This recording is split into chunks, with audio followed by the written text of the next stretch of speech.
கிருஷ்ணன் வைத்த வீடு. கதையாசிரியர் வண்ணதாசன். கிருஷ்ணன் வைத்த வீடு. தனுஷ்கோடி அழகருக்கு எப்படி ஞாபகம் இருக்கிறது என்று தெரியவில்லை. இத்தனைக்கும் அவன் ஒரே ஒரு முறைதான் எங்கள் வீட்டுக்கு வந்திருக்கிறான். அதுவும் 30-35 ஆண்டுகளுக்கு முன்பு. அவன் ஹாஸ்டலில் இருந்தான். நான் வீட்டிலிருந்து 3ஆம் நம்பர் பஸ் பிடித்து காலேஜுக்கு போய்க் கொண்டிருந்தேன். பாப்புலர் டாக்கீஸில் தாமரை நெஞ்சம் படம் பார்த்துவிட்டு வெளியே வருகிற கூட்டத்தில் என் தோளை வந்து அவன்தான் பிடித்தான். சிகரெட் குடித்து மிட்டாய் சாப்பிட்டிருந்த வாசனையுடன் சிரிப்பு இருந்தது. நீ எங்கடா இருக்க என்றான். எங்கள் வீடு இந்த பக்கம் தானே என்று சொல்லி அவனை வீட்டுக்கு வந்துவிட்டு போகுமாறு அழைத்தேன். தனுஷ்கோடி அழகர் தியேட்டர் முன்பு தரையில் பரப்பி பாட்டு வைத்து பாட்டு புத்தகம் விற்கிற மனிதரை பார்த்தான். வளைந்து திரும்புகிற வாய்க்காலில் தண்ணீரே தெரியாமல் பூத்து கிடந்த நீல நிற பூக்களை பார்த்தான். விறகு கடையில் விழுந்து கொண்டிருந்த சம்மட்டி அடியிலிருந்தும் ஈர விறகு வாசனையிலிருந்தும் என்னுடைய அழைப்பு குறித்த முடிவை எடுத்தது போல சரி போவோம் என்றான். 10 அடி முன்னால் போய்கொண்டிருந்த விடுதி நண்பர்களிடம் தான் அப்புறம் வருவதாக கையை காட்டினான். பெருமாள் கோயில் தெருப்பக்கம் நின்ற தேரை நிதானமாக பார்த்து அது எந்த திருவிழாவுக்கு ஓடும் என்று விசாரித்தான். எல்லா ஊர் சலூன்களுக்கும் ஒரே மாதிரி கதவுகள் தானே இருக்கின்றன என்று சொல்லிக்கொண்டே சந்தி பிள்ளையார் முக்கு வரை நடந்தான். வாடகைக்கு நிற்கின்ற ஒற்றை மாட்டு வண்டிகளை பார்த்து ஆச்சரியம் அவனுக்கு.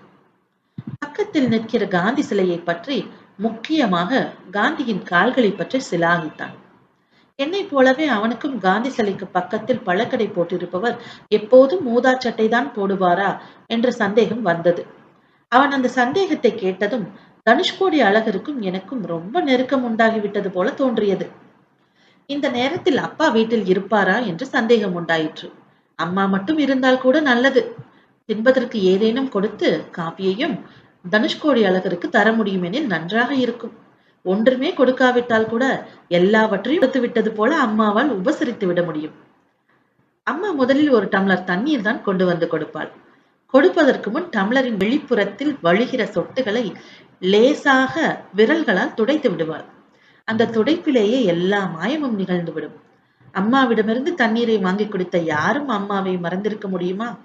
தெரியவில்லை. ஆனால் தனுஷ்கோடி அழகர் அம்மாவை மறந்து விட்டது போலத்தான் இருந்தது. இத்தனை வருஷங்களுக்கு அப்புறம் என்னை பார்க்கிறவன் அம்மாவை பற்றி எதுவும் கேட்கவில்லை. அந்த கிருஷ்ணன் வச்ச வீடு இப்ப இருக்கா என்று கேட்டான். கிருஷ்ணன் வைத்த வீடா? அதை நீ எப்ப பார்த்தே என்று கேட்ட என்னுடைய குரலின் ஆச்சரியம் எனக்கே வினோதமாக இருந்தது. யாருக்கும் தெரியாது என்றும் தெரியக்கூடாது என்றும் நான் என்னுடைய ரகசிய அறையில் ஒளித்து வைத்திருந்த ஒரு விஷயத்தை எடுத்த எடுப்பில் அவன் தொட்டுவிட்டது எப்படி என்று தெரியவில்லை. எங்கள் தெருவில் கிருஷ்ணன் வைத்த வீட்டுக்கு தனியான அடையாளமும் மரியாதையும் கூடியிருந்தது. ஒரு சுடலை மாடசாமி பீடத்தை ஆரம்பமாக வைத்து நூல் பிடித்த மாதிரி சிறியதும் பெரியதுமாக 50-100 வருடங்களுக்கு முன்பு கட்டப்பட்ட காரை வீடுகளுக்கும் மட்டப்பா போட்ட வீடுகளுக்கும் மத்தியில் கிருஷ்ணன் வைத்த வீடு துண்டாகத்தான் தெரியும். மற்ற எல்லா வீடுகளும் தரையோடு தரையாக தெருவும் சாக்கடையுமாக இருக்கிற முன்வாசல் நடையுடன் துவங்குகிற போது கிருஷ்ணன் வைத்த வீடு 4-5 படிகளுடன் ஆற்றங்கரையில் வெள்ளம் வந்தால் பாதிக்க கூடாது என்பது போல கட்டப்பட்டிருக்கும். 10 அடிக்கு கீழ் தெரு பள்ளத்தில் இருப்பது போல வீட்டின் கட்டுமானம் துவங்கும். நெடு என்று வரிசைக்கு 2 பாக்கு மரம், 2 தென்னை மரம், முன்வாசலில் நட்ட நடுவில் புல்லாங்குழல் வாசிக்கின்ற கிருஷ்ணர் பொம்மை. பொம்மையின் முதுகுக்கு அண்டை கொடுத்தது மாதிரியான குழாயின் உச்சியில் நீளமான ஒரு ரசகுண்டு. ராத்திரியில் உள்ளுக்குள் பல்பு எரியும். தெருவில் போகிறவர்கள் வருகிறவர்கள் தற்செயலாக ஏறிட்டு பார்த்தால் கிருஷ்ணன் நேரடியாக நிலா வெளிச்சத்தில் புல்லாங்குழல் வாசித்துக் கொண்டு அந்த வீட்டின் முன்னால் நிற்கிறது மாதிரி இருக்கும். அதற்கப்புறம் வீடு ஆரம்பிக்கும். தார்ஷா, பட்டாசல், 2ஆம் கட்டு, அரங்கு வீடு, அடுக்கலை என்ற அமைப்பு இல்லாமல் வேறு தினசில் இருக்கும். செங்கோட்டை என்கிறதும் திருவனந்தபுரத்தில் கரமனை என்கிறதும் இல்லை இங்கே முனைஞ்சிப்பட்டி மூலக்கரைப்பட்டி என்கிறதுமாக அந்த வீட்டு ஆட்களின் ஊரை பற்றி வெவ்வேறு பேச்சும் அனுமானமும் இருந்தது.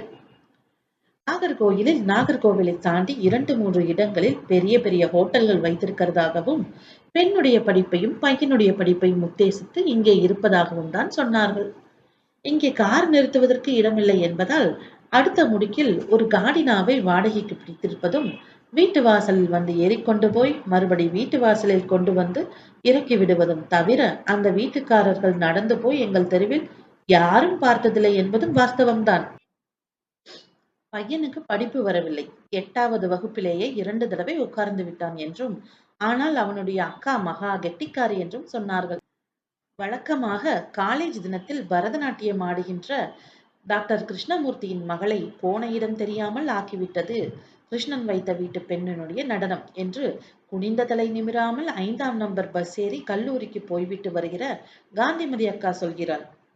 கிருஷ்ணன் வைத்த வீட்டு பெண்களை பார்த்தது என்பது ரொம்ப தற்செயலாகவும் அவ்வளவு சந்தோஷப்பட்டு கொள்ள முடியாத ஒரு நேரத்திலும் எனக்கு வாய்த்தது. பிச்சம்மாள் ஆச்சி செத்து போயிருந்தாள். ஆயுள் பூராவும் வீடு வீடாக தோசைக்கு அரைத்துக் கொண்டும் முறுக்கு சுற்று கொடுத்து கொண்டும் இது எல்லாம் போதாமல் எப்போதும் 2, 3 பூனைக்குட்டிகள் வளர்த்து கொண்டும் ஒருத்தி இருக்க முடியும் என்றால் அது பிச்சம்மா அக்கா என்ற பிச்சம்மா ஆட்சிதான். தெருவில் இருக்கிற எல்லாருமாக சேர்ந்துதான் அவளை தூக்கி போட வேண்டிய நிலைமை. பாடைக்கு கிடுகு பண்ணுவதற்கு தென்னை ஓலை தேவைப்படும் இல்லை. அதற்காகத்தான் நான் கிருஷ்ணன் வைத்த வீட்டு படியேறி போனேன். எனக்கும் தென்னங்கிடுக்குக்கும் ஒரு சம்பந்தமும் இல்லை. இருந்தாலும் இதன் பொருட்டு என்னை இங்கே அனுப்பின குரல் எது என்று இப்போது ஞாபகமில்லை. வழக்கம் போல இது போன்ற நல்லது கெட்டதுகளில் முன்னால் நின்று உத்தரவிடுகின்ற மீசை பெரியப்பா குரலோ ராமையா பிள்ளை குரலோ அல்ல அது.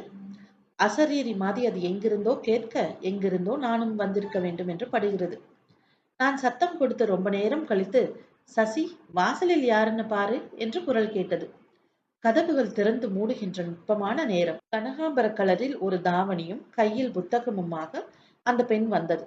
நான் விவரம் சொல்லி தென்னங்கீர்த்து வெட்டிக்கொள்ள அனுமதி கேட்டேன். யாரு சசி? மறுபடியும் உள்ளிருந்து குரல் வந்தது.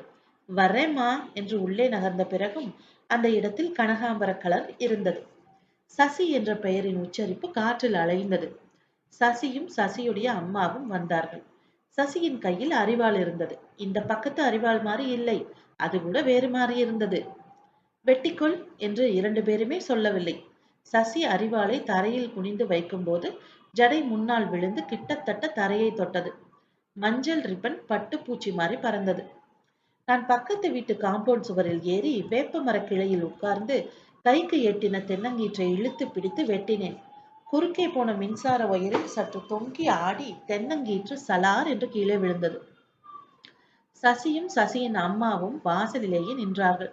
தூரத்திலிருந்து அவர்களை பார்க்க முடிந்தது போல பக்கத்தில் போனதும் பார்க்க முடியவில்லை. அரிவாளை கீழே வைத்தேன். தேங்க்ஸ் என்று சொன்னது யார் காதலும் விழுந்திருக்க முடியாது. வெளியே கேட்காமல் சொன்ன அந்த சொல் பனிக்கட்டி போல உருகி ஓடி சசியின் கால் பெருவிரலை தொடுமுன் ஆவியாகிக் கொண்டிருந்தது.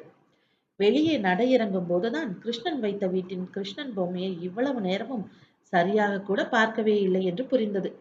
இத்தனைக்கும் அது வாசல் நடுவில் தான் இருந்தது. அதை சுற்றித்தான் நான் போனது, கேட்டது, வந்தது எல்லாம். மறுபடியும் தனுஷ்கோடி அழகர் கேட்டான். நான் பார்த்தது இருக்கட்டும், கிருஷ்ணன் வைத்த வீடு இப்போ இருக்கா? அதை சொல்லு. எனக்கு ஒரு கேள்வி பதில் போல அவ்வளவு திட்டவட்டமாக அதை சொல்ல முடியும் என்று தெரியவில்லை.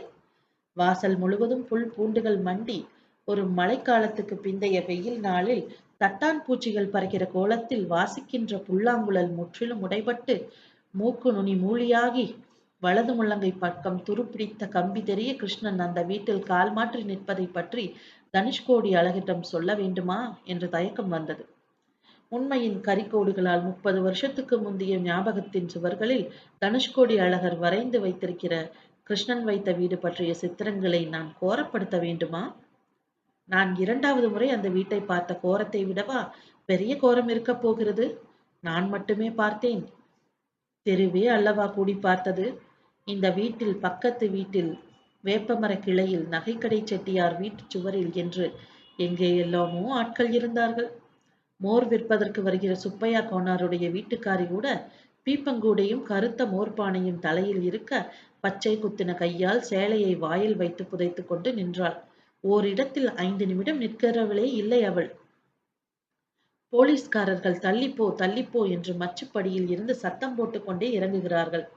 முனிசிபல் ஆஸ்பத்திரியில் இருந்து கூட்டிக் கொண்டு வரப்பட்டவர்கள் தலைப்பாகையை அவிழ்த்து மூக்கை மறைத்து கட்டி கொண்டிருக்கிறார்கள். ஜமுக்காலத்தின் 4 மூலைகளையும் 4 பேர்களாக பிடித்தபடி ஒவ்வொரு உடம்பாக கீழே கொண்டு வந்து வாசலில் வைக்கிறார்கள். முதலில் அந்த வீட்டு பையன் உடம்பு, அடுத்து அநேகம் பேர் பார்த்தே இராத அந்த வீட்டுக்காரர் உடம்பு. தூக்கி கொண்டு வந்த தோட்டிகளில் ஒருத்தர் இப்படி பண்ணிட்டாங்களே முதலாளி என்று கீழே உட்கார்ந்து அழுதார். தோள்பட்டையில் கையை கொடுத்து தூக்கி ஒரு போலீஸ்காரர் அவரை விரட்டினார். மறுபடியும் மேலே ஏறினார்கள். அந்த அம்மாவை கொண்டு வரும்போது நிறைய சிரமம் இருந்தது. பிடித்துக் கொண்டு வந்த போர்வை கனம் தாங்காமல் சரிந்து விழுவது போல படிகளில் தாங்கி தாங்கி இறங்கி திசை மாற்றிக் கொண்டு வருவதில் தள்ளாட்டமும் இருந்தது. அதிகம் நாற்றமடித்தது என்று கூட சொல்ல வேண்டும். ஏற்கனவே நிறைய பேர் அழ ஆரம்பித்திருந்தார்கள். கடைசியாக சசியை இறக்கும்போது எல்லாரும் வாய் விட்டு சத்தம் போட்டு அழுதார்கள். இன்னது என்று சொல்ல முடியாத வகையில் புலம்பல் இருந்தது. அட பாதகத்தி என்ற குரல் சுழன்று சுழன்று வருகிற ஒரு கூர்மையான கத்தி போல கிருஷ்ணன் வைத்த வீட்டின் மேல் விழுந்தது. இதுவரை மூடிக்கொண்டிருந்த எல்லா திரைகளையும் கிழித்து எரிந்துவிட்டு அப்புறம் போனது. பழைய சேலைகளாலும் அழுக்கு வேட்டிகளாலும் மூடப்பட்டு வரிசையாக கிடத்தப்பட்டிருந்த 4 உடல்களிலும் கிருஷ்ணன் சிலைக்கு மிக நெருக்கமாக சசியின் உடல் இருந்தது. கொலுசும் பாதமும் தெரிந்த இடது காலை காக்கி சட்டையுடன் இருந்த முனிசிபல் ஆஸ்பத்திரி சிப்பந்தி மூடிவிட்டார். எங்கிருந்து வந்தது என்று தெரியாமல் வேப்ப மரத்தின் அடர்த்திக்குள் ஒளிர்ந்திருந்த பளீர் என்ற வெயில் வாசல் முழுவதையும் கொஞ்ச நேரம் பொசுக்கிற்று. பாக்கு மரத்திலிருந்து பொத்தென்று விழுந்த அணில் பரபரவென்று குறுக்காக ஓடியது. சசியின் உடம்பில் மேல் குதித்து ஓடியதா தாண்டி போனதா என்று அனுமானிக்க முடியவில்லை. முதுகில் விழுந்திருந்த பழுப்பு கோடுகளில் சசியை சிறகுகளாக செருகிக் கொண்டு எந்த பக்கம் பறந்தது அது என்று தெரியாமல் போனதோடு வெயில் முற்றிலும் மங்கி வேப்பமரம் பந்து பந்தாக நிழல்களை எரிந்தது. வேம்பின் மஞ்சள் இலைகள் பறந்து உதிர்ந்து கிருஷ்ணன் பொம்மையில் அப்பி மறுபடியும் பறக்கும்போது கிருஷ்ணனின் தலை உச்சியில் இருந்த மயில் பீலிகளையும் பீத்துக் கொண்டு போனது. மேலும் சில பழுத்த இலைகள் ஓலைப்பாய்களைப் போல சுருண்டு விரிந்து அந்த 4 பேரையும் அள்ளி தெருவில் நிற்கிற சக்கடா வண்டியில் ஏற்றப் போவது போல ஆவேசத்துடன் தரையில் நகர்த்தன. நான் எங்கே நின்றேன் என்று சொல்ல முடியவில்லை. எல்லா இடங்களிலும் எல்லாருடனும் நின்றிருக்க வேண்டும். ஒண்ணு போல போயிரலாம், ஒண்ணு போல வர முடியுமா உனக்கு? ஐஸ் விக்கிற முருகனுடைய அப்பா என்னிடம் கேட்டார். இதை கேட்கும் போது மூச்சு முட்டுகிற அளவு அவர் குறித்திருந்தார். என்னிடம் மட்டும் இதையெல்லாம் ஏன் கேட்கிறார்கள் என்று தெரியவில்லை. வர முடியாது என்ற பதிலையே வர முடியுமா என்று கேள்வியாக கேட்டால் என்ன சொல்ல முடியும்? நிறைய பேர் பதில் சொல்வதைத்தான் கேள்வியாக கேட்பார்கள் போலிருக்கிறது. கிருஷ்ணன் வைத்த வீடு இப்ப இருக்கா என்று தனுஷ்கோடி அழகர் என்னிடம் கேட்டது கூட அப்படித்தான் இருக்க வேண்டும். நன்றி.